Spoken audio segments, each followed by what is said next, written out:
In this movie, I'll show you how to change the print resolution, which affects the size at which the image prints without adversely affecting a single pixel inside the original file. So here we are looking at the authentic high-resolution version of the image. There's two ways to change the print resolution. One is to go to the image menu and choose the image size command. The other is to go to the file menu and choose the print command. Now we're going to start with the print command, which you can also invoke by pressing Control-P or Command-P on the Mac. Now you can see that I have my printer set to an Epson Stylus Photo R3000, which allows for borderless printing. And as things stand right now, my image fits neatly on a US letter size page. Now notice my print resolution is 1000 ppi, 1000 pixels per inch, so we're packing a ton of pixels, 1,000,000 pixels in fact, inside of every square inch, which is a little bit over the top. So what I can do is expand the size of the image by turning on this checkbox, Scale to Fit Media. And that leaves some room at the top and the bottom of the page. I don't want that. So what I'm going to do instead is turn that checkbox off, and then I'm just going to go ahead and change the width value, let's say to 12 inches.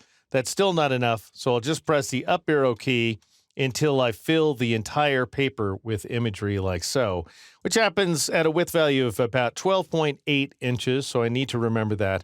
And notice that the print resolution drops down to 759 ppi.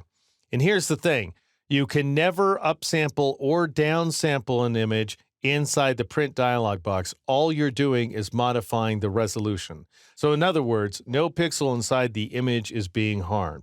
Now at this point, I could go ahead and click on the print button in order to print the image, or I could just click done in order to save this print information along with the file. And notice up here in the title tab that we're seeing an asterisk outside the parentheses, which tells me I now have unsaved changes.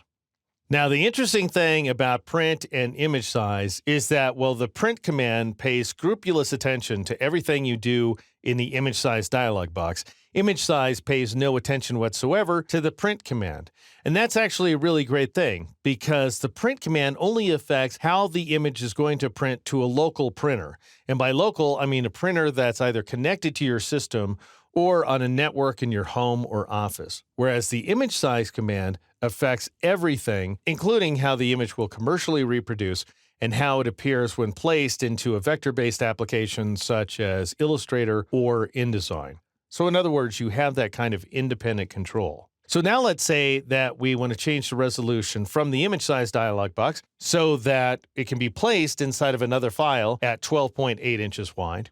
Why then you'd go up to the image menu and then choose the image size command. And you could go ahead and change that width value to 12.8 inches right there.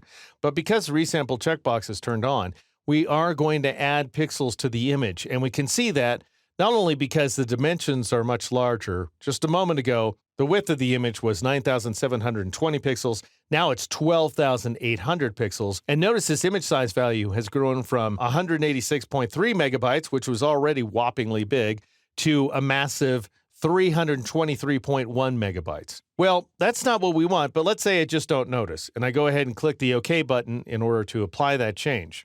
All right, now what we have here is a very computationally intensive operation, and you can tell that's the case because we have this whirling doohickey for a cursor, and that tells us that Photoshop has not even gotten around to displaying the progress bar. And once it does come up on screen, it hangs midway as we're seeing right here. And now notice that we've shifted to a different part of the image, and that's because the image has grown. And so I'll just go ahead and scroll over to this guy's face once again. And notice down here in the dock area that we do indeed have a 323.1 megabyte file, which is ginormous. So this is the way the image looked before, and it is going to jump around. So I'll just go ahead and scroll over here. And notice that we can see on this screen everything from his eyebrows down to his chin, whereas if I press Control-Z or Command-Z again to redo the operation and scroll over so his eyebrows are at the top of the image window, we can't even see his lower lip. So we definitely have more pixels, and we technically have a higher resolution image, but it's no better in terms of spatial resolution. In other words, it's not providing us with any more visual information than we had in the past. Plus, Photoshop has had to recalculate every single pixel inside the image, which makes this what's known as a destructive modification. Anytime you rewrite pixels in Photoshop, whether you're doing so for good or not, it is known as a destructive change. And in this case, that is not what we want. We just have a bigger file with no upside. So I'm going to press Control-Z or Command-Z on the Mac in order to undo that change. And then I'll return to the image menu and choose image size in order to revisit the image size dialog box. And this time, I'm going to turn off the resample checkbox so that the width, height, and resolution values are all linked together, and that will ensure we do not rewrite any pixels. And now let's say, just for the sake of demonstration, I decide to enter in a resolution value of 360 pixels per inch, which is the highest resolution we really ever need. And notice that leaves us with an image that measures 25 inches wide. So we've got a poster-sized piece of artwork, which is absolutely great.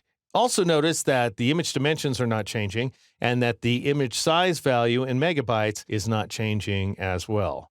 So if I click OK, then I'm not going to get a progress bar because I haven't really done anything to the image. Just changed a few numerical values and that's it. And now if we return to the File menu and choose the Print command, you'll see that the Print dialog box is paying absolute attention to what the image size command just did. So we now have a print resolution of 360 ppi. The scale value is 100%. And so now we have the option of reducing the scale value to fit the entire image on the page, or I can just drag this preview around if we want to print a detail of the image instead. And again, I now have the option of clicking on a print button in order to actually print the image, or clicking on a Done button in order to update that image file. And now, if I wanted to save all these changes that I've made, all of which are known as metadata, by the way. In other words, we haven't changed a single pixel.